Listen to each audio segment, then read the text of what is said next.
So, dear colleagues, Mr. Ambassador, first, ladies and gentlemen, welcome to this panel. My name is Jérôme Heurtaux. I'm the director of the French Research Center in Humanities and Social Sciences, CEFRES, created in 1991 in Prague, so it's our 30th anniversary. CEFRES is under the tutelage of the Ministry of Foreign Affairs from French Republic and the National Center for Scientific Research, so it's mostly an academic research center, but with strong links with the French diplomacy.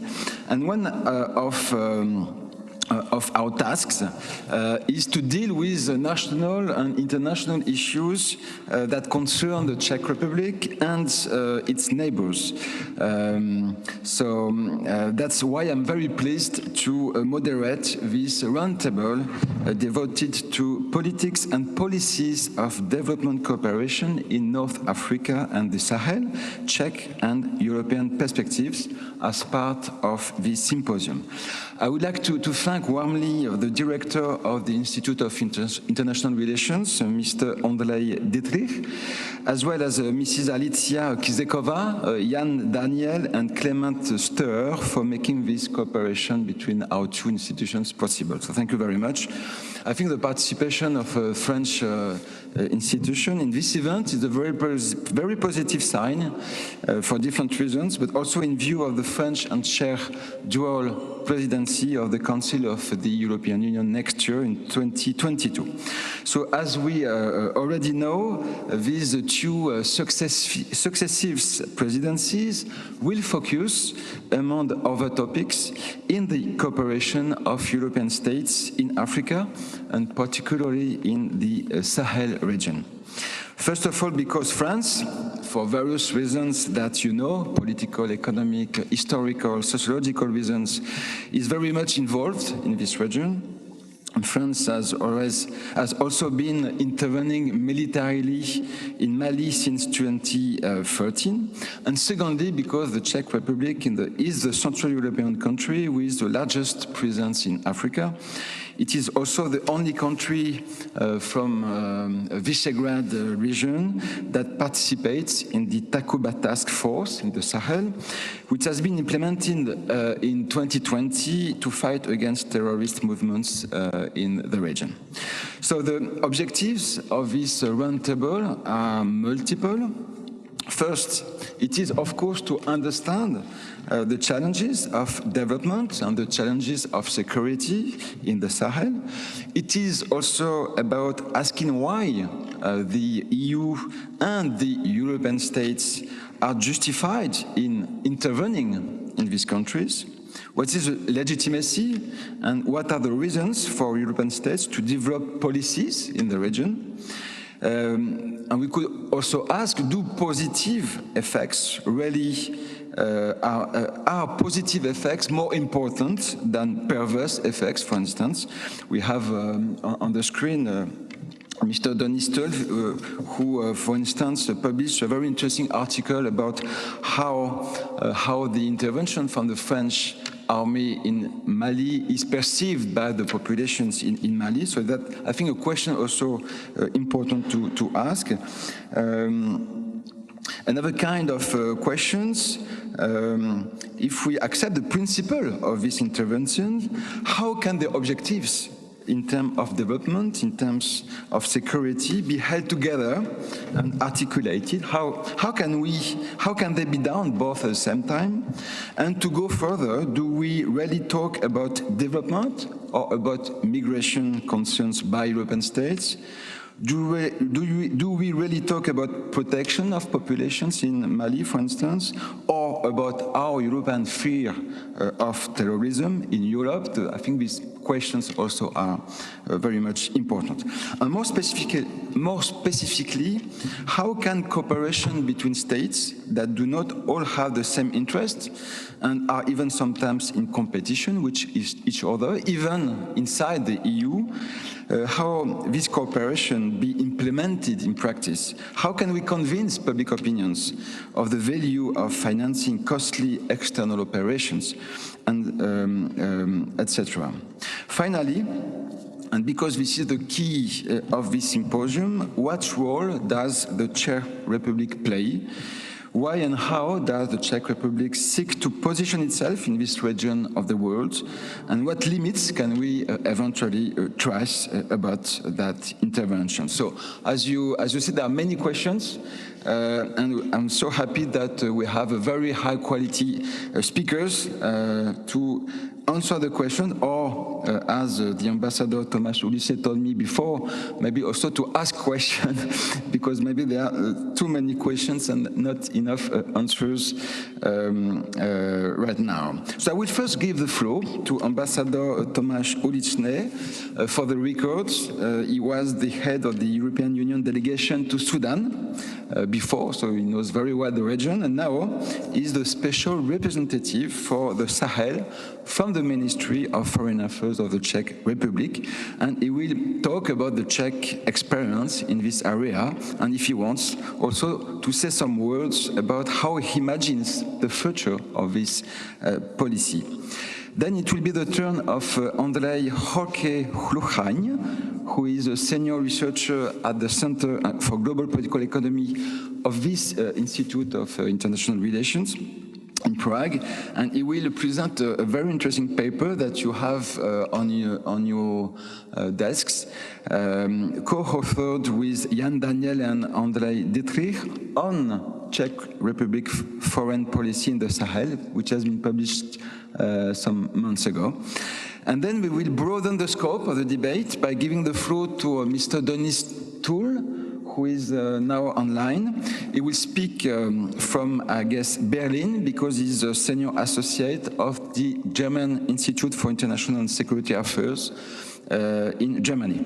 He's a specialist in European policies in the Sahel.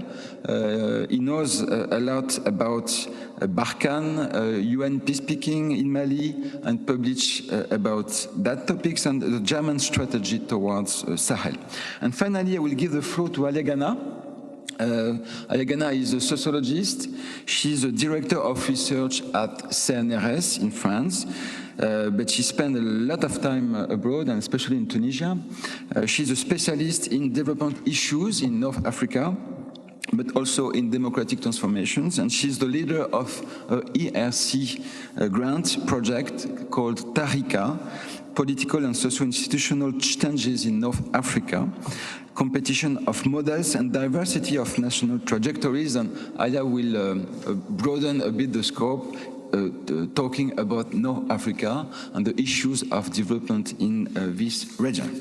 So, of course, we will have time for debate with you who are present in Prague, but also with the participants online. And I remind you that if you want to ask questions, please go to www.slido.com, so www.slido.com, and with the hashtag SYMPO 2021, SYPO 2021. Well, so I give the floor to Mr. Ambassador Uličný. Please, Mr. Ambassador. Thank you very much, Mr. Chairman, for having me today and also for giving me floor as the first. That's the privilege, of course, as I can set out the discussion in the favorable direction. But first of all, thank you for inviting me, and also thank you to the Institute for organizing this annual meeting and including this year Sahel as the one of the main topic. I think, and I'm convinced, this is perfectly reflecting the priority of Czech foreign policy of the last 10 years. And here I would like to applaud and appreciate the work of Institute of International Relations with their recent study on Czech involvement and engagement in Sahel. So my intention today is not to empty the shell of the very hard work of two very talented researchers. I would just try to sketch few thoughts why the Czech Republic has become one of the main leading European countries in terms of stabilization of Sahel. Secondly, what is the actual stage and what is our perception for the period to come, which I think without speaking much in diplomatic words, it's a bumpy road ahead of us. And I mean, the figures and all the symptoms are there that really the situation is not how we wish to be. So in a very brief. So starting why? I would say that 10 years ago, the Czech Republic, I haven't been there. At that time I was in Sudan, then in Angola, so I'm quite still fresh back to the Czech Foreign Ministry after serving 10 years in the EAS. But they have chosen the area which seems to be threatening the stability and security of European Union, Europe. Of course, the issue was that the Czech Republic at that time wished to respond to the call for bearing more responsibility for European security and not to be perceived always as as the country who always pushes within the EU for the enlargement of the EU, for the Balkans or Eastern Partnership directions. So I think this is very important to understand that in my view and talking to some people, it was a strategic decision. First there was the test, then apparently it has evolved into something which now we call one of the three main foreign policy priorities of this country, and it's going to be one of the three top foreign priorities for our EU presidency next year. So you can see that this is kind of recognition and acknowledgement that over the 10 last years the Czech Republic has considerably enhanced its profile and its presence in Sahel, and likewise through this, direct engagement has improved its status within the EU as a responsible member who is contributing to European security in its south-south neighborhood, and at the same time also having in mind that stability of Sahel is stability of Europe. I don't hide that this engagement, and now we are talking about long-term engagement, has helped to build a very special relationship with France. I have just returned from Paris. For the last 2 days we had a very intensive consultation with French partners on our common objectives in Sahel and on our work ahead. So there is a special partnership created, and we want to build on this special partnership in years to come. I would say that as it stays now, we are perceived by many as focusing narrowly on the security strength. I think this is to some extent correct, because our engagement began with military engagement, the training mission EUTM. I think that we are all experts, so we don't need to talk about this anymore. And then it went through even to be the provider of hard security, which is our participation in Takuba. And then, of course, we have also some elements in UN mission MINUSMA. So this is the security angle of that, which we think it's solidly based. We are our mandate in to participate in Takuba runs until the end of the next year. As you may know, there was no problems in the parliament to approve the presence of the Czech special forces in Takuba. There is a broad agreement amongst the mainstream political parties that the Czech Republic should contribute to stability of Sahel. not only in fighting terrorism, but there are also concerns in regards to illegal migration and organized crime. And of course, there are long-term perspective that our presence in Sahel will bring the fruits in terms of economic dividends. I would say that we also thinking in terms that our participation and our presence in ensuring security of those countries would bring one day eventually benefit to the Czech export industry. Having said so, I also believe that the outcome of our general election in the next 3 days will not revert this positive trend of Czech engagement in Sahel, because, as I've already said, the mainstream political parties have all approved and agreed that our engagement and continuous engagement is important for Czech Republic, for its security, for security of Europe, and also it helps to create positive environment while dealing with some major European countries.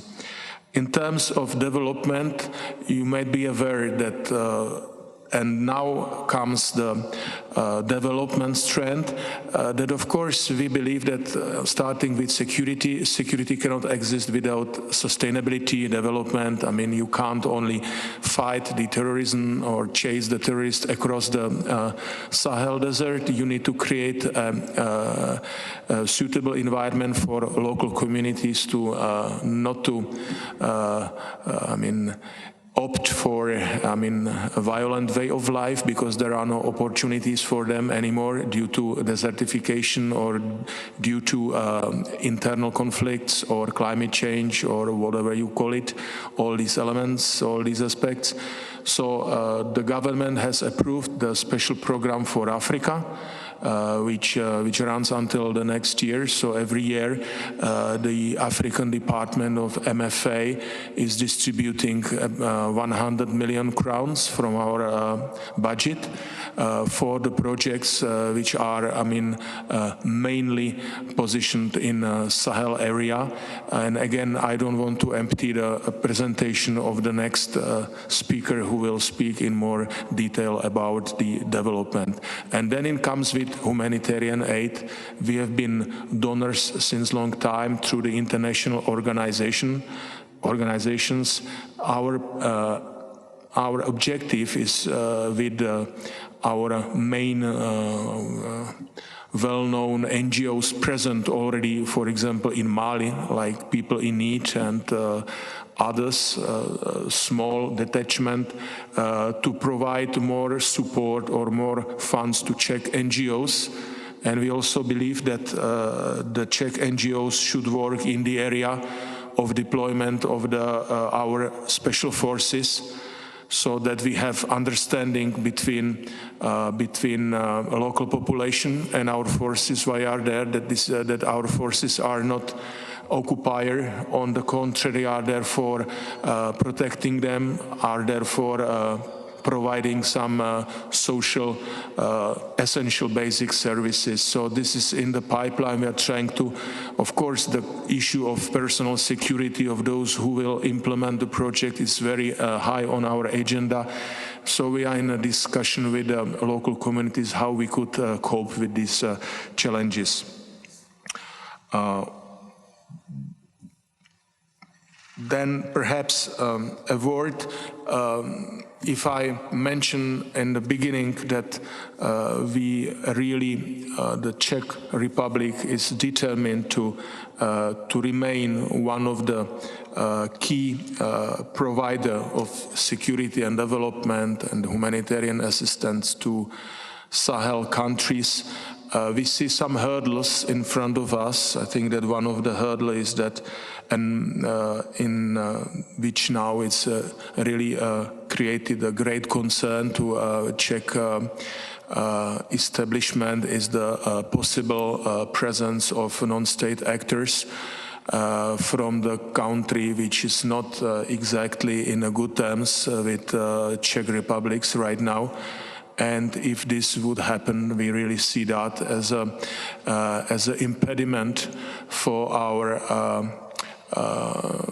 presence, because it's not the secret that the main focus of Czech presence is Mali as the anchor of these 5 Sahelian countries, and recent news about possibility of security contracts between non-state Russian actors with Malian government really worry us, because this is really something which could impede our effort to be more active in the area.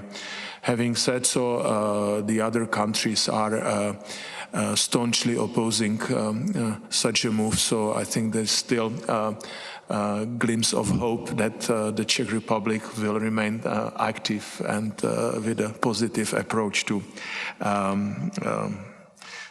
Sahel. So perhaps I stop here and I pass the floor back to Mr. Chairman, and I'm Thank you very much, Ambassador. What you presented will raise, I'm sure, some questions maybe later. Maybe if you accept, I'm giving the floor right now to Mr. Horký, who will present, maybe with another kind of tone, this Czech experience on Sahel and about this cooperation with Sahel. Thank you very much, Mr. Chair. I would really follow up on Mr. Ambassador's presentation, but maybe I would even add more, which I think is a little bit sounds pessimistic, by adding a little bit more question marks over the Czech engagement, by recognizing at the same time that this type of policy is very special. It's not only, as Mr. Heurtaux mentioned, that the Czech Republic is the only V4 country that that is involved in more heavily in the region, but it's only that the Czech Republic has a whole of government policy on Sahel, which is, I think, pretty rare, even in comparison with other EU countries. Still, I think there are a lot of challenges and for this Czech policy, and as I put it as the title of my presentation, the question of finding a sustainable niche for the Czech engagement in the region, also taking into account that the situation in the Sahel, and especially Mali, is pretty fluid. Now, before we start, I would like to just point to 2 facts that, from a development perspective, the Czech Republic arrived as a donor first with the projects of the Minister of Interior within the aid on place, the kind of like, yes, let's call it the kind of anti-migration projects, and then later with the projects within the African program, and also with humanitarian assistance, which has been a long-standing support of the Czech Republic there. Arrived pretty late, in the sense that if you have a look just at the data from 2019, there are 78 donors, including the multilateral agency. So still, it's a pretty crowded space for the Czech Republic. And also going back again to 2019, the Czech development assistance was really small. So I think the challenge that we have here as the Czech Republic is to find the right balance between our European and multilateral engagement, and also to finding a niche where we can really use and promote our expertise.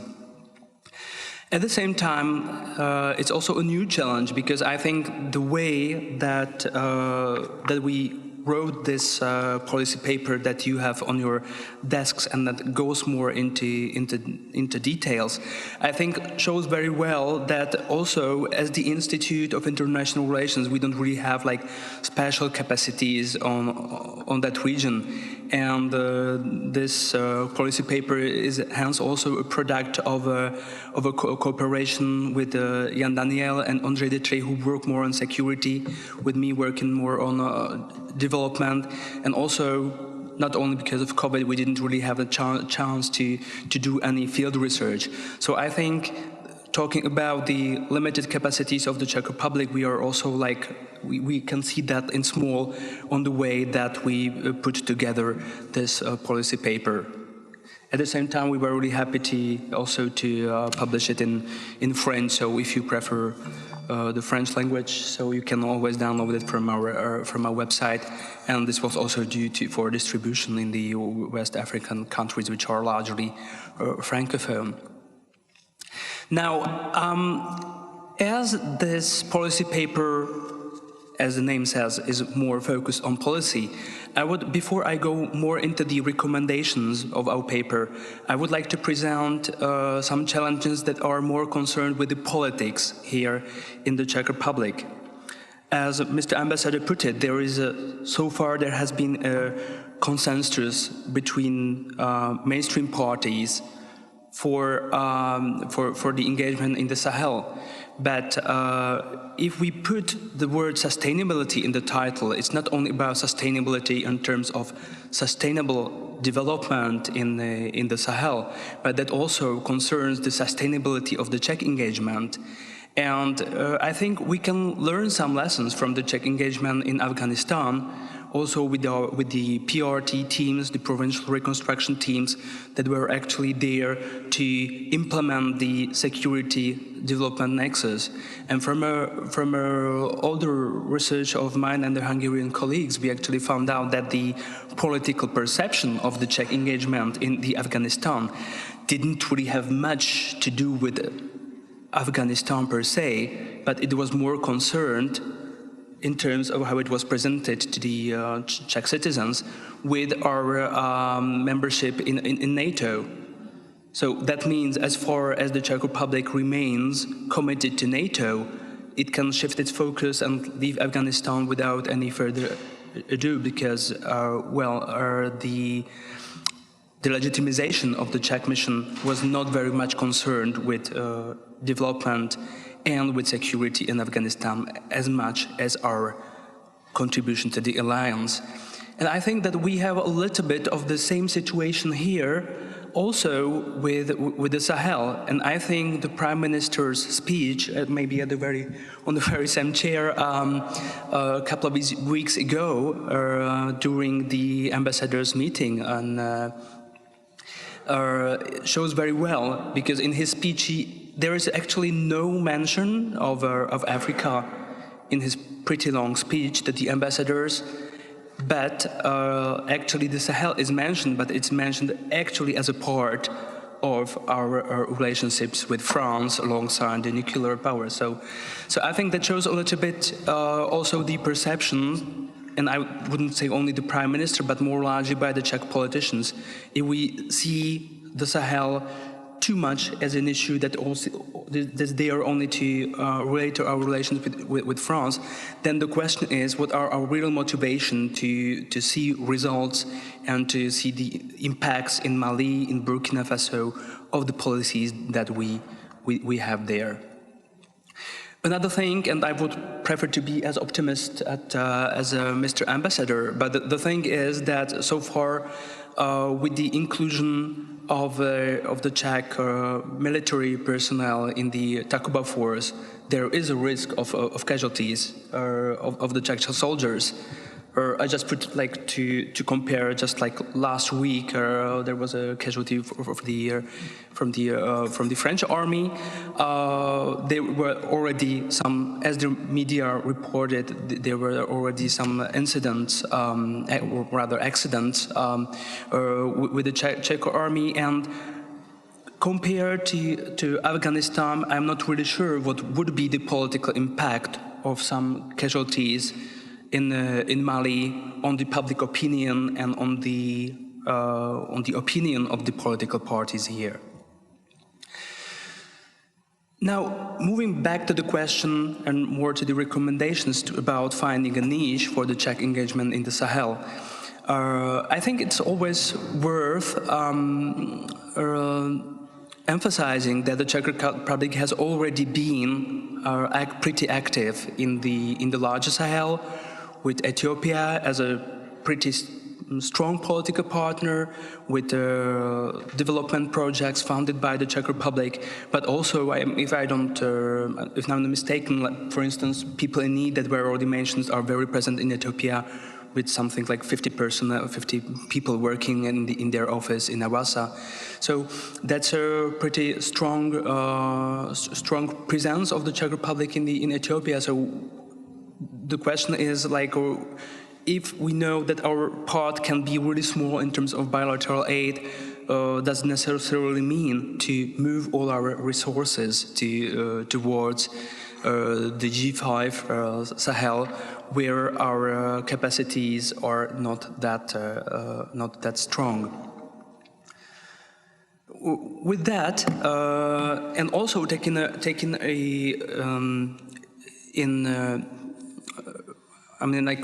responding also to what Mr. Uličný said, there is now a will to include more Czech NGOs in the implementations of the projects, and actually having more partnerships also with the military to strengthen the security development nexus on the ground. I think that's a very important thing, but I don't really think that's only necessary for the impact of our action, but I think it's also very important in terms of having a pretty strong Czech bilateral presence in Mali and other countries, to have people that can report to the media and actually to raise public awareness of our presence in the Sahel, which I think, as I put it from the, say, political part, is to me a necessary part to have a sustainable support for the Czech engagement in Sahel, which is a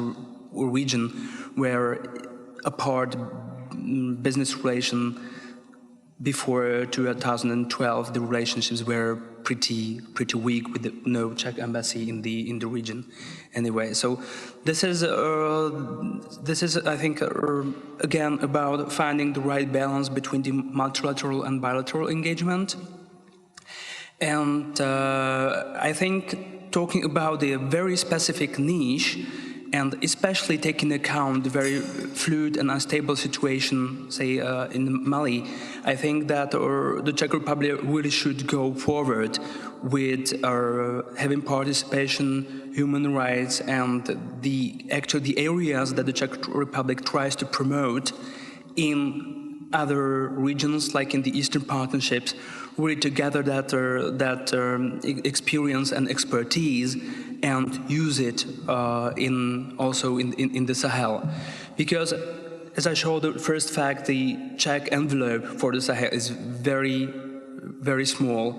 And I think that focusing on those long-term work with the civil society, this long-work term on improving governance, can actually be a niche, a sustainable niche for the Czech engagement in the regions.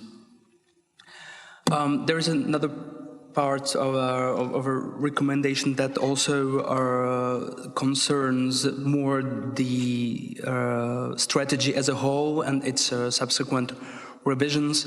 And I would only, before I stop here, I would just say that it would be really good to have this strategy put in a more detailed and transparent way about financing, and about also promoting the kind of mainstreaming the Sahel in all the parts of maybe also other ministries or other tools of the Ministry of Foreign Affairs, to actually develop those pretty limited capacities and expertise on the region. So thank you very much for your attention, and also there was something strange happening with the... Thank you very much, Mr. Horký, for this very interesting presentation. A bit critical, but at the same time quite positive in a way. I think that when you mentioned the risks that face now this strategy, maybe there is one you don't mention, is the risk of inefficiency about not only the Czech intervention, but about the whole intervention in Mali. As you know, in France, there is a growing discussion, the growing debate about the stagnation of the anti-terrorism strategy in Mali, about Barkhane as well. So it doesn't really go into the public debate in terms of, we are a pre-campaign. It doesn't really, it's not one of the most important topics now in the pre-campaign, pre-presidential campaign, but there is a growing discussion about that. And maybe in the discussion later, I would like to have your opinion or the opinion of Ambassador Uličný about this question of stagnation and how as a representative of the Czech diplomacy, you perceive this risk. Maybe Denis Tull will talk about that. Denis, hello. Thank you to participate to this debate. You are from, I guess, Berlin, and I'm going to give you the floor right now. I hope it works for your presentation. Thank you very much, Mr. Chairman. I hope you can hear me well. And thank you for the organizers for inviting me. I'm terribly sorry that I couldn't travel to attend this interesting conference and to the beautiful city of Prague. I can also not address all questions that have been invoked already, a lot of pertinent questions, but surely we will have time for that in the question and answer session. My angle is simply to start by saying that when I think about the Sahel, the first thing that comes to my mind is the abundance of European involvement. And as Mr. Ambassador has already mentioned, what certainly stands out in terms of visibility, in terms of also quantity and quality is certainly defense and security. This is, of course, impressive, and the question is simply, does it add up to something, or does it represent more than the sum of its parts? We have bilateral engagements, we have missions, European Union missions and operations. We have also a European involvement in MINUSMA by a significant number of European countries, which is really a first for a long, long time. And now, more recently, has been added yet another layer, which is, of course, Task Force Takuba. And this is a good place to discuss this because, as most of you will know, the Czech Republic is also participating in this task force, which is an ad hoc coalition of currently, I think, 8 countries willing to deploy valuable assets and capabilities in the Sahel to assist, train, and accompany the Malian army in military operations, in counterinsurgency, in a really risky environment. I think Hungary has just recently announced that they will equally join this participation. Why do I talk about this? Well, because the question was also of a European perspective, and I think it is interesting through that angle and prism because it belies the common notion that Europeans are oftentimes willing or unable to operate on the higher end of the military spectrum. This is certainly true for the European Union and the CSDP, which seems to have lost its appetite for military operations over the past decade or so. So what I'm really interested in is what underpins this formation of this ad hoc alliance. What drives these countries to do that? And what are their motivations and interests in doing so? I will not talk so much about France. We can pick this up perhaps later, which quite, when we can talk about legitimacy, burden sharing, etc. But I'm more interested in the contributing countries and the participating countries other than the French initiator. Because what is striking is that most of these countries, and Mr. Ambassador already alluded to it, but also Mr. Horký, some of them have certainly not have had very limited ties to the region historically. Also, you could say geography would not necessarily predict this type of engagement here. You could also say that beyond the military realm, the footprint of most of these, or a good number of these countries, is fairly limited so far. And so asking about motivations is, of course, then also that, well, the first thing you discover, you hear, and we have heard that already, is this security narrative, the risks that come from the Sahel may threaten European security, migration, refugee flows, state failure, terrorism, etc. This is, of course, very ubiquitous, and it is to a certain level understandable. It's also very common in Germany, which is not participating in Takuba, but has significant contingents in EUTM and MINUSMA, and here too, this narrative is very prominent as is justifying participation and military involvement in the Sahel. However, coming back to Takuba, once you probe further, other motives emerged that may actually matter at least as much or perhaps more. I have conducted a number of interviews with decision makers from various countries, but also researchers. And my take now is that my impression is that a number of recurrent motives emerge.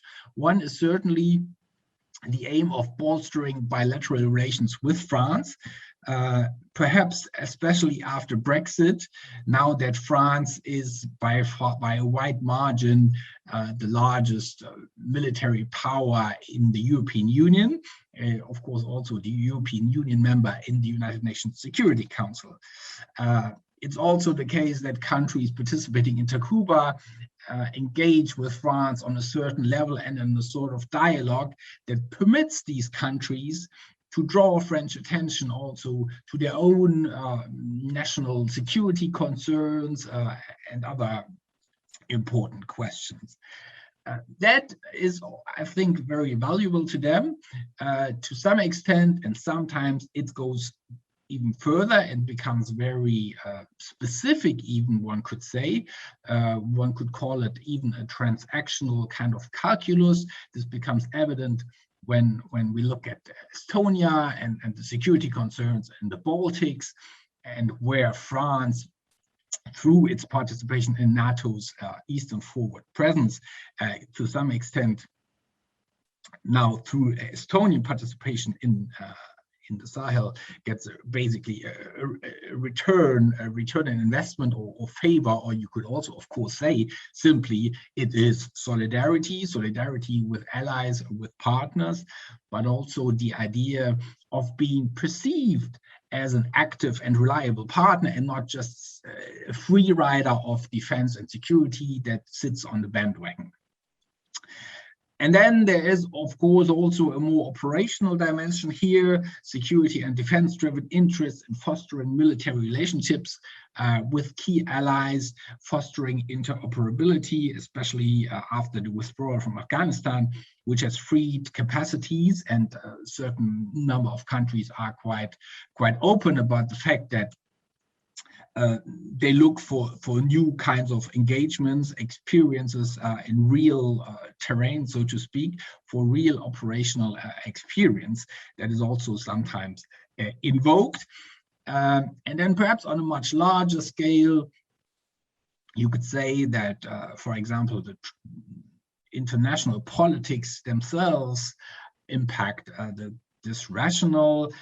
Look at the Trump presidency, which has shattered European confidence in the reliability of transatlantic relations and NATO, and which incites, certainly in France and some other countries, this discourse to the effect that Europe needs to do more for its own security and defense, and that a thing like Takuba is really just that. So ultimately, and to be a bit provocative here, one could say that Takuba is not very much, or perhaps even not at all, about the Sahel and the security situation there, but It is more or mostly about larger strategic, often sometimes purely bilateral questions. Now, that is of course not very, that is quite common. We have heard it already from Mr. Horký mentioning Afghanistan. This is common for many countries joining military alliances that are oftentimes directed or motivated by a different kind of set of preferences and motivations. This is also not a critique. I think it's remarkable that such a diverse coalition of European countries has been built, and it certainly suggests that Europeans can act collectively on the upper end of the military spectrum in a risky environment, and that they can muster the political will to do so. The so-called politically willing and militarily able nations, at least in this case, however limited this dimension may be. So I suppose from a purely European perspective, it is an encouraging example that belies the conventional thinking that Europe is caught in a strategic cacophony that is primarily exists because diverging strategic assessment and threats may prevent a common and coherent European outlook. So that's basically the famous debate about Eastern versus Southern views and flanks. And so I suppose one could say from a European perspective, Takuba has a glimmer of hope also for Europe that it may be able to act in matters of defense and security. To wrap up, I think now I will put quite a little bit of water into the wine, because all of I have said does not solve or address the many problems that may still exist. And I think as Mr. Ambassador said, and also Mr. Horký, the road ahead for Mali and the Sahel is quite bumpy, and it is not evident that the European responses are really effective. Just looking at Takuba, I think there is first of all this problem that it is an ad hoc alliance existing outside of the European Union and CSDP, and therefore there are, of course, political concerns among some member states, and I imagine that Germany would also be part of that, which are not comfortable with this kind of arrangement, because they see really, or they have the wish that the European Union should be the center of gravity for that. But of course, that does not answer the question then, of course, why is that kind of type of operation then not possible currently, or seems to be difficult to put into place under the umbrella of the European Union, right? There is also the case that this ad hoc coalition is perhaps integrative, as the French would have it, but it's also exclusionary to some extent, because some countries, even if they wanted, may not be willing to participate, for example, for constitutional reasons. A country like Germany, a country like Austria, they are, by virtue of their constitutions, not easily able to participate in such a system that operates outside of existing systems of collective defense, etc., etc. And then, of course, Takuba is an interesting format, and it may help the Malian army, but it is on such a limited scale that it seems doubtful to me to have a bigger strategic impact. And then it's also the case that one can question the coherency of European involvement. One can question, of course, also the balance, this old discussion, but the balance between security and defense and so-called political and other approaches, and a whole of government approach. And then, of course, also what we see in more recent weeks, increasingly, how much legitimacy European and international involvement actually has still in Mali and perhaps the Sahel. So all of this, of course, is not something that Takuba can address, but I think from a strictly European perspective, it is an interesting phenomenon. It's perhaps an interesting political project more than a military one. With that, I thank you for your attention, and I look forward to the discussion later. Thank you very much. Thank you very much, Denis, for this very interesting overview and explaining and enlightening the reasons why some countries engage in the region. And you mentioned also different aspects that will be also of importance during the discussion. So not to lose too much time, I'm giving the floor now to Alia, Gana. Thanks, Jérôme. Thanks. Good morning, everybody, and thanks to the Czech Institute for International Relations and to CEFRES for giving me the opportunity to attend this important conference. My presentation for this panel is entitled Revisiting the Approach of European Cooperation with the North African Countries. A slight more than 20 years after the fall of the Berlin Wall, which opened up a new history for the countries of Eastern and Central Europe, the Arab world was shaken by unprecedented popular revolts demanding the fall of the authoritarian regimes and claiming more freedom and social justice. In North Africa, in particular, the uprisings led in some cases to the collapse of authoritarian regimes, like in Tunisia, in Libya, but today the geopolitical picture of the region from Morocco to Egypt shows very different configurations. The upheavals have produced various political outcomes, negotiated political change in Morocco, containment of social unrest in Algeria, authoritarian restoration in Egypt, civil war in Libya, and democratic compromise and successful electoral processes in Tunisia, at least until very recently.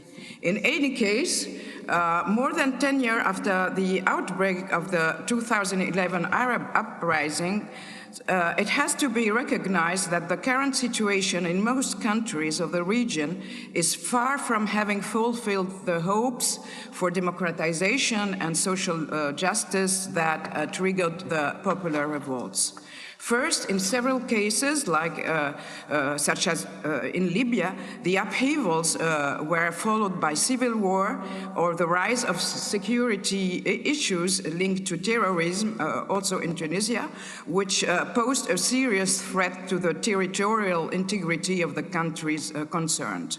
Secondly, the political transformation that followed the uprisings most often marginalized the original actors of the popular revolts to the benefit of the most organized political forces, notably the Islamists, and contributed to relegating the demands for social justice to the background.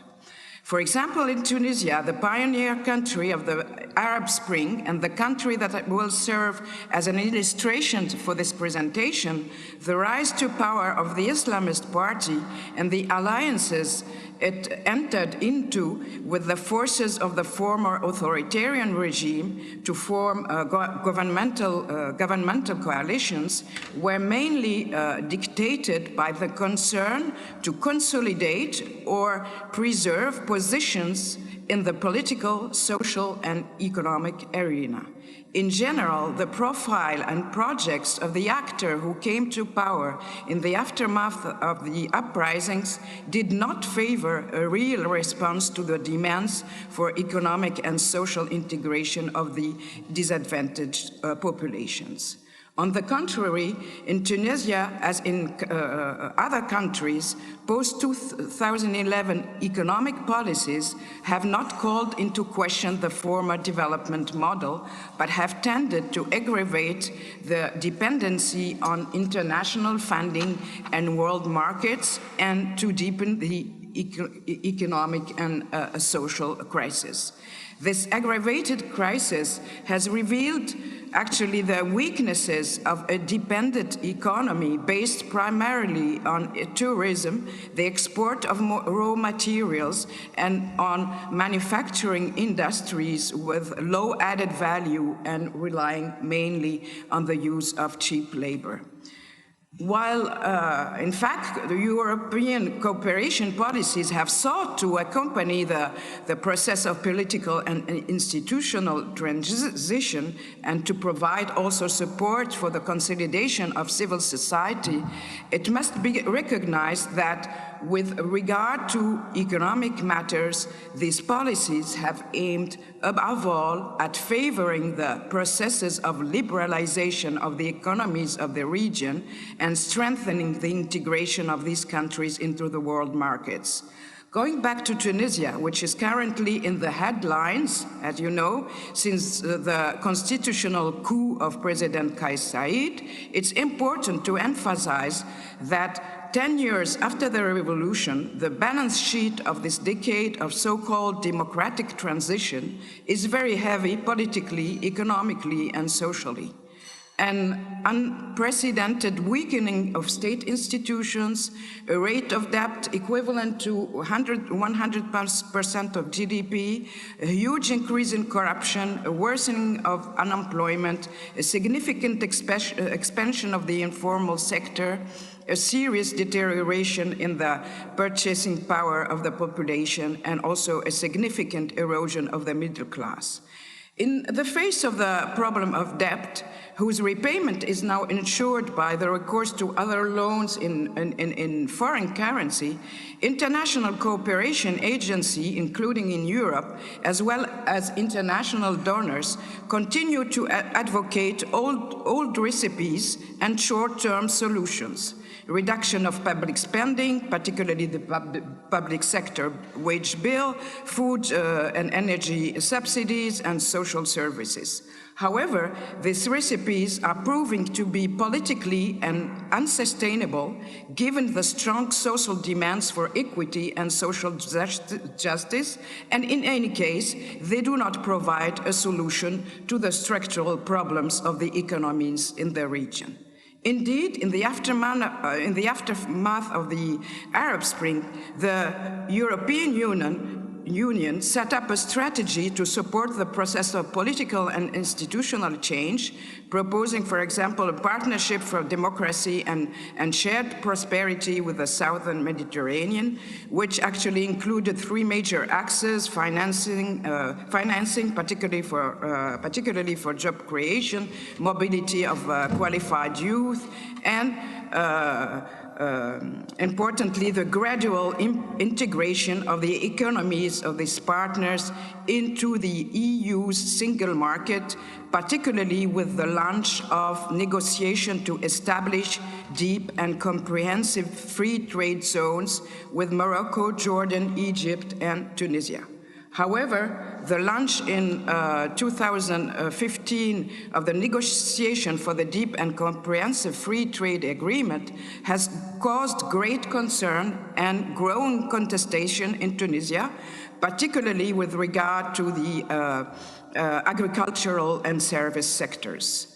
26 leading Tunisian NGOs have sounded the alarm in the form of a joint text. They recommended, quote, directing EU aid to the needs identified by Tunisia, food security, energy autonomy, water management, technology transfer. They also ask for the conversion of multilateral debt into direct funding of major projects, and called on the EU to renounce conditionalities likely to impose austerity policies unfavorable to the social and economic rights of Tunisian citizens. So, contested by the Tunisian civil society, mainly because of the threat they pose to vital sectors of the national economy, negotiations for the free trade agreement are now at a standstill.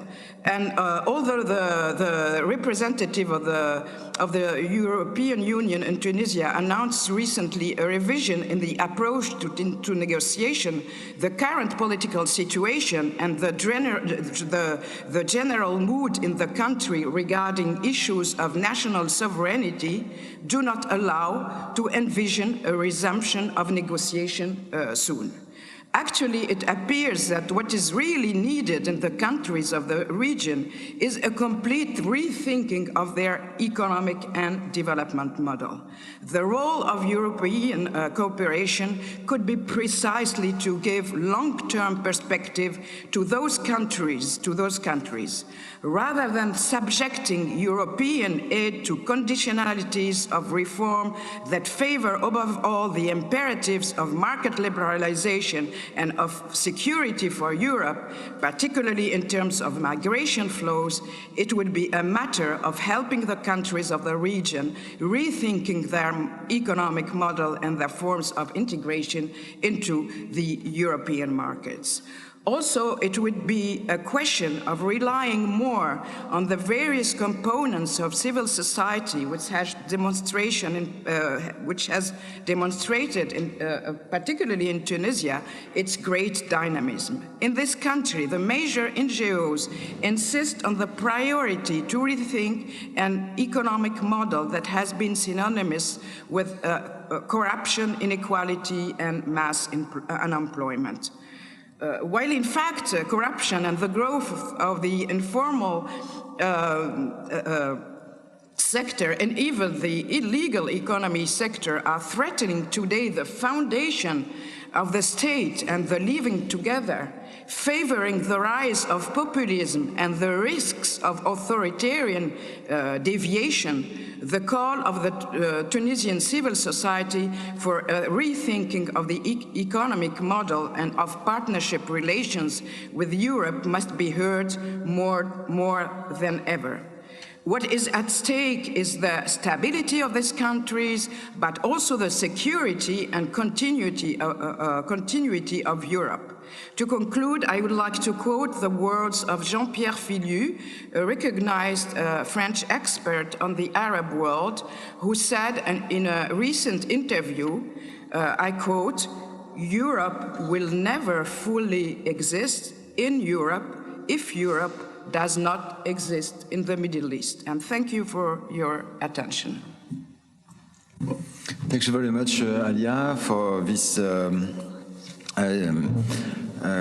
this presentation of the models of development in North Africa.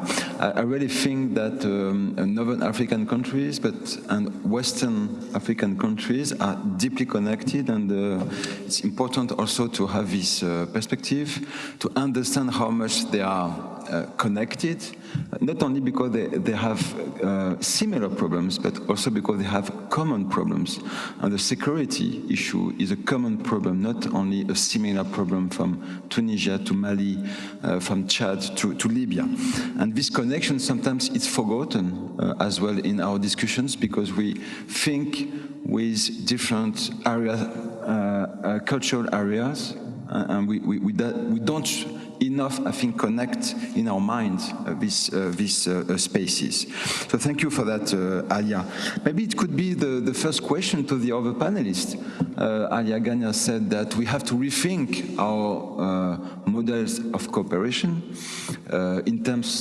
in economic terms mostly, but maybe we can enlarge this question to also security issues. So do you think, Mr. Ambassador, for instance, that our model of cooperation is a good one? Do we have to rethink it? And if we have to rethink it, even partially, what should we do? And I'm connecting this question to another one, which has been sent by an anonymous person connected to the online, asking how do we prevent involvement in Africa becoming modern colonialism? And someone else asked, does French military participation in Sahel have colonialist undertones? Are there other ways to engage in this region without using the military? So these questions also may be radical. I think interesting because they also shows and they also reminds us the history of relationship between Europe and this region. And this history also has traces in the mind of the populations, and we have to cope with that. So maybe it's a general question, but Mr. Ambassador, if you want to begin, and then Mr. Horký and Mr. Tull could also say some words about that general question. Thank you. Thank you, Mr. Chairman. On question whether the current development model should be revised or modified, I would say that the EU has come to conclusion that the previous model of distribution of development aid to Sahel hasn't bore the fruits which were, anticipated. For that reason, after 10 years, this year the new strategy for Sahel has been adopted. I think that with a staunch difference to the previous one, and that's the redevabilité mutuelle. So this is the mutual conditionality, which I think it's very much also in our mind. So we think that providing the development assistance, as Mr. Horký has mentioned, 79 I would say providers, contributors, or whatever you call it, this is too many. Perhaps we should, also think to strengthen the coordination system amongst ourselves, because many times in the past 10 years, the major donors focused on the same area, on the same,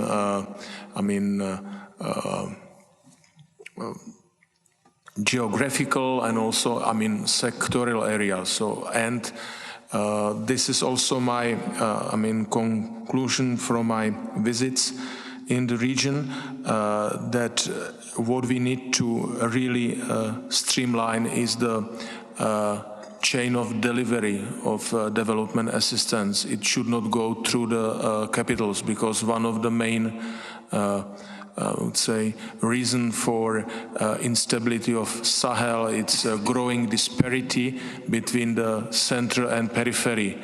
So while you're discussing with the government, and you need to discuss with the government about the area of your intervention, of course the government most of the time they say, okay, it's very unstable over there, we prefer that the aid would be dispersed in that specific area, and thus also I would say contributing to this growing disparity. So I think that there needs to be, even though you need to discuss with the government, and from my previous experience as a head of EU delegation, which manages a substantial amount of development help, you need to go through the central authorities, but you need to involve the local or authorities in the most vulnerable areas, so that they have their say whether this where this help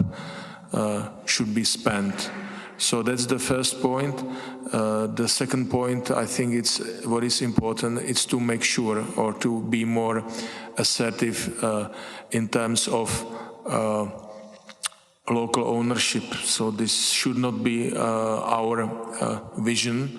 The states, Sahelian states, should do on their own. So I'm not talking about a return of the state, but their structure is very weak. And again, I'm coming back to the first point, that these traditional family clans and structure corruptions which has been there, clinched since independence, are very complicated in terms of negotiation, that some other communities should be also benefiting from the European help. So here you really need to be more insistive and kind of I would say convincing, persuading in the arguments that this is exactly the mutual conditionality, that the donors have also say where this money should be spent on. And on what is our fault, there was not fully taken into account in the previous year.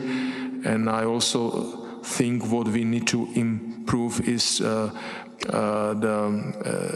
to somehow reduce the administrative costs, because this is really hampering, the real impact on population in need.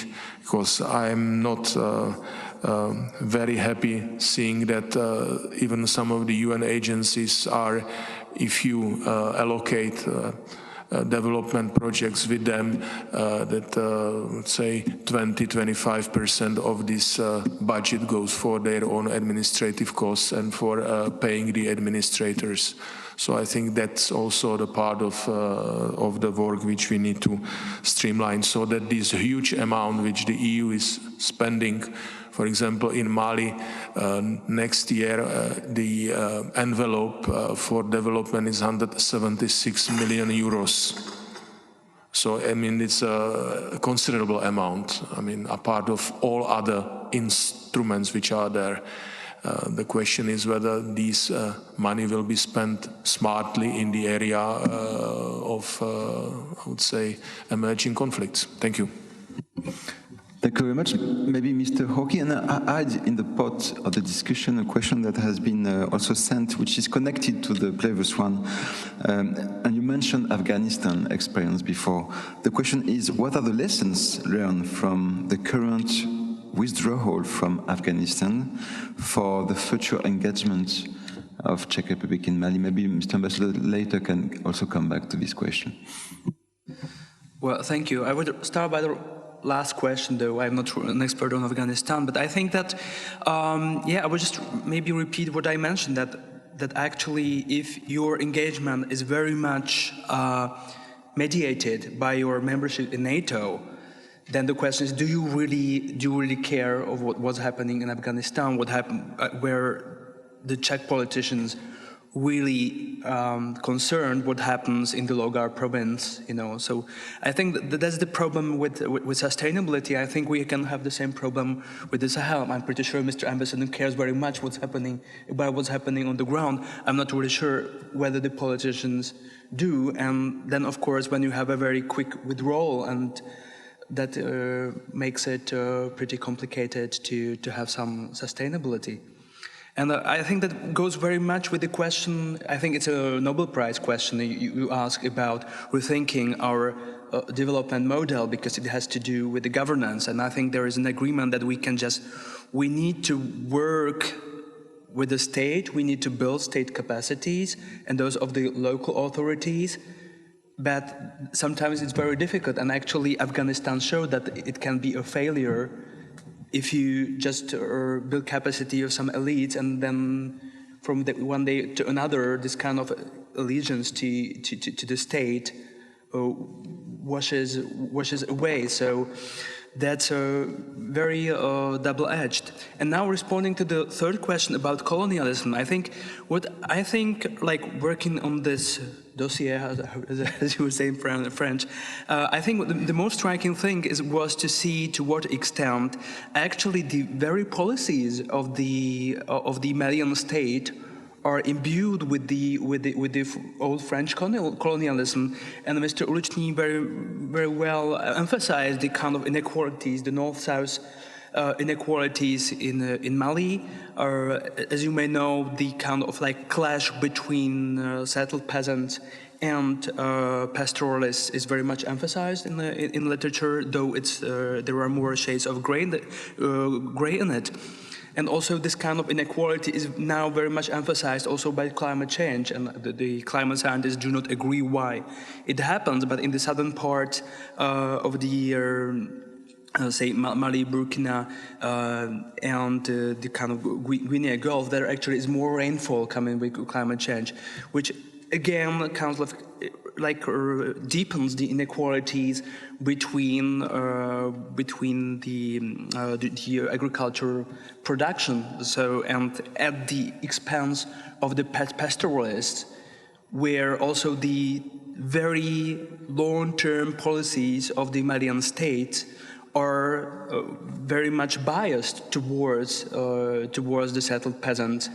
And again, I think the international community also has a role in that by actually supporting the Malian state in focusing on the export crop production, which is cotton in this case. But we could also apply it to be it in gold in Chad or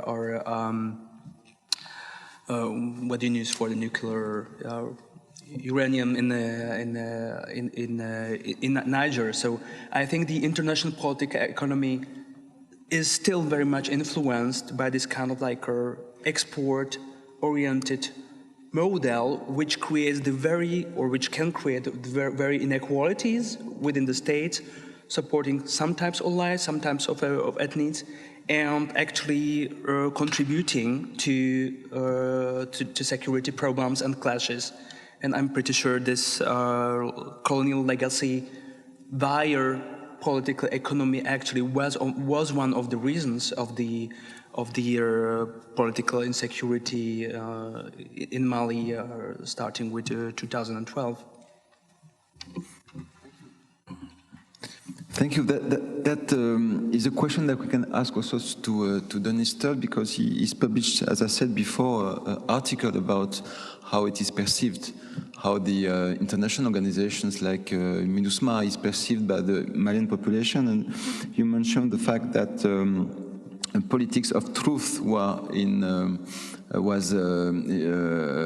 at stake, and you said that there was a lot of rumors, conspiracy theories developing in Mali, presenting the international interventions as an attempt to the sovereignty, and so on and so forth. And I remember when I was in Mali, because I spent some months there was a demonstration against Emmanuel Macron, for instance, even more violent in words than the ones we could see in Paris by the yellow vests, you know, it was at the same time. So I just want to know your opinion on that, and how, maybe the question could be, do you think that this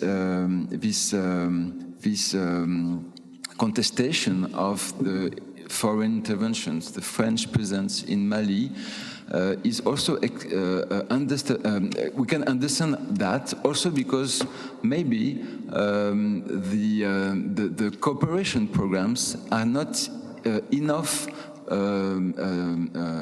valorized by the international community or by the national government in Mali.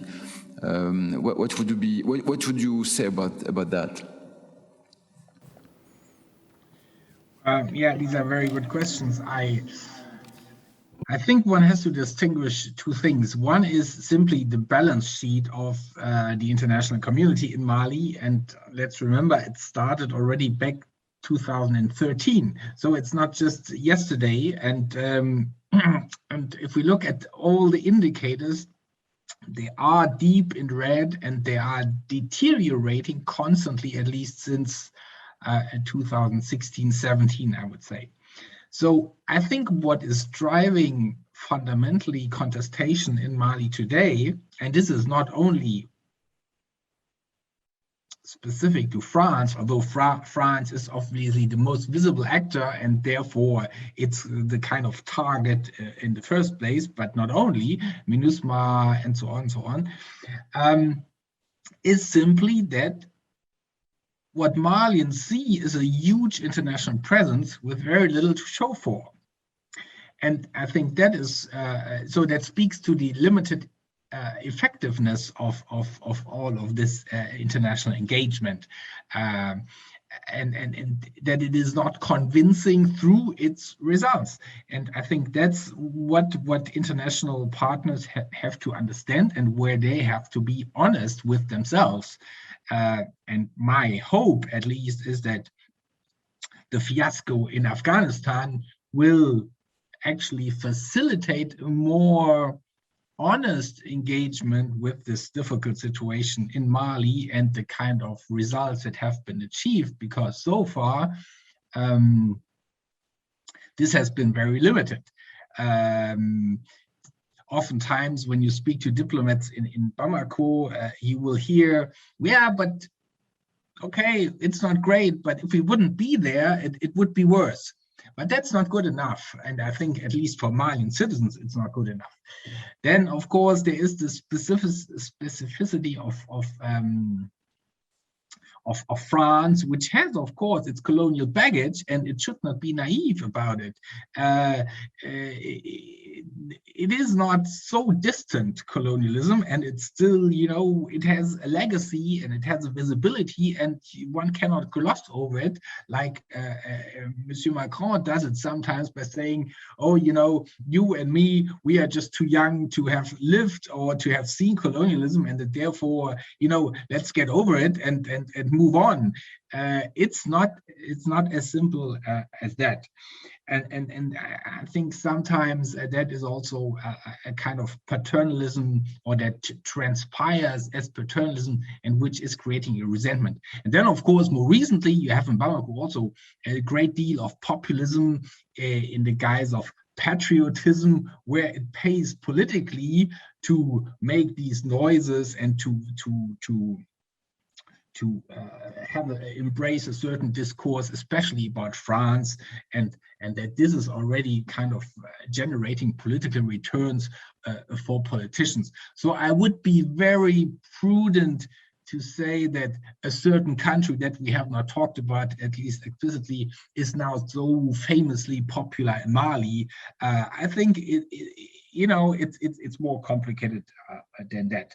And I think what Mr. Ambassador said is probably the right way to say, okay, we need to have more mutual accountability, or not we, but those who act there, the states, the partners, and the Malian partners, and to also to have so to speak, an adult conversation, but where we are, where the partners have this converging objectives and we're not. Because if there's one lesson in, for example, the long history of development assistance, it is that it does not work if there is not a common ground and a common interest, and also a local process that can be supported by external partners. External partners themselves will not be able to initiate and to engineer the kind of political change that they want. So that is fundamentally the big question. The dilemma simply is that as long as Europeans look at the Sahel solely or mostly through the security prism, they cannot draw the consequences, because they cannot simply, by virtue of their own analysis, walk away from Mali because the Malian authorities are not on the same page with them, because it still leaves this security question unaddressed. And Malian decision makers are very aware of this. And I think that's the fundamental political dilemma in engaging with these partners. Thank you very much. Is there any question in the public here in Prague? If not, I'm giving the floor to Alia, who wants to comment, but I have also a question for her. Yes, I have also a question for you. And you will just give me a minute, because we have to finish right after. So I had a comment. No, just please, Alia, just 1 second. Yeah, just finish the question, and then I give you the floor. Just to tell you that it will be also interesting to return the critique to yourself when you said that we have to rethink the model. What would be this new model of cooperation? Precisely, I wanted to maybe first make a comment on the statement you made about the position of the Czech Republic in the Sahel. You said that the Czech Republic arrived too late to develop its cooperation policies, and that the Czech Republic needed to search for some sort of a niche. But I think this statement is maybe to be nuanced, because I think that the Czech Republic has not started to exist only since she has been integrated in the European Union. And what I wanted to say is that there is a tradition in Eastern Europe of cooperation for development with North African countries. Having, especially in the 60s, 70s, and even later, a lot of cooperation projects were developed by Eastern Europe countries, and of course in the framework of the, the socialist, development model and cooperation. But this has, I think, created some networks that I think are still there, because a lot of also students have been trained in Czechoslovakia, in Bulgaria, etc., etc. These networks exist. I think they still exist, and also I think the advantage you have as Eastern European country is that you went through this authoritarian period, this socialist experience, and I think that there is something to do in terms of drawing on all this experience and all these existing networks. I think it would be very interesting to try to identify if these networks exist, how, etc., and try. Okay, I shouldn't be politically incorrect, but anyway. So then, what is the other question? It's about the the new economic model. You said that, this question is a Nobel Prize question. No, it's not a Nobel Prize question, precisely because we have to have another approach which precisely integrates also other actors and stakeholders in defining or identifying new models of development and cooperation. And I stressed the fact that, in fact, the fact that civil society organizations are really doing a great work in this direction. And I think they should be more heard and taken more seriously as they are right now. And I think that there's another way to also develop cooperation with development cooperation with North Africa. Of course, as states, you are obliged to interact with the governments, but there are also other forms of cooperation, such as decentralized cooperation and direct partnership with territorial collectivities here and there, and also through NGOs. I will stop there because I think you're concerned with the time, but I'll be happy to continue the discussion, and thanks a lot for have given me this opportunity. Thank you very much. Is any one of the panelists want to say a final word?